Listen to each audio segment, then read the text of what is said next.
But I wanted to ask you, what was your process into, using your free will until reaching philosophy of objectivism and how it has transformed your lives?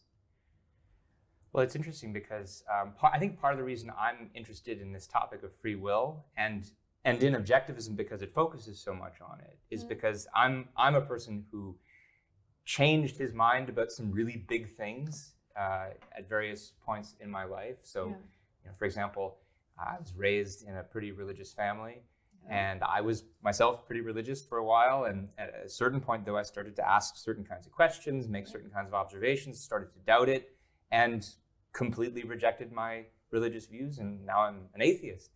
Likewise with politics, I started out on the left while I was religious, interestingly. Wow! And, my God! And started to see problems with it too.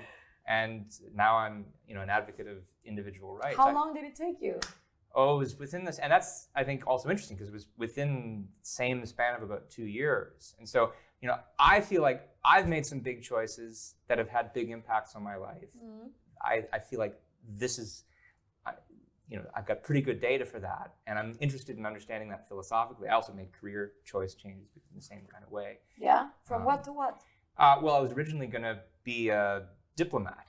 Cool. Actually, and then I discovered when I started debating with people about philosophy, I wasn't very diplomatic, and I was much more interested in trying to figure out what's actually true, not what will make various parties compromise, and that's how I got into philosophy. And it was around the same time that I was exploring different philosophies, and found objectivism, and that was the one that made the most sense of this very process that I had just been going through. Yeah, I relate to you because I studied international affairs, and I was very direct in the beginning of my career. And they were like, maybe you chose the wrong career. You don't have this diplomatic talents. That's exactly what it was. But I believe that actually accurate diplomacy, it's talking things, as they should be, instead of like sugarcoating or being completely rude when you talk, right? So in a better world, that's the way diplomacy would. Yeah, exactly, proper diplomacy. But maybe that you can be a good ambassador of objectivism in audiences like ours now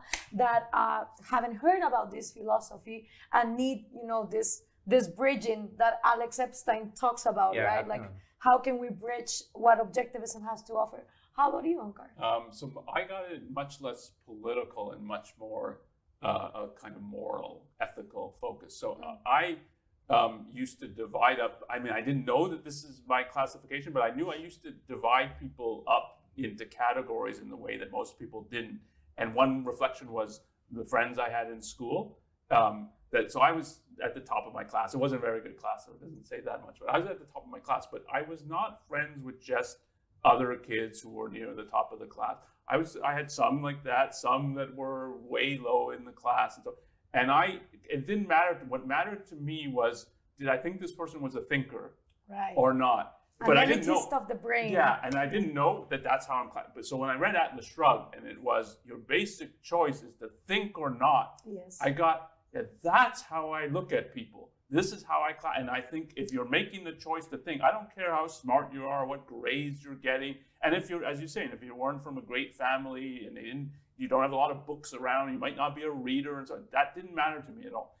All that mattered to me was, are you a person who puts in that fundamental effort, or are you not? And the theory, Ayn Rand's theory of free will, so not just that we have free will, but it's about a choice to think or not.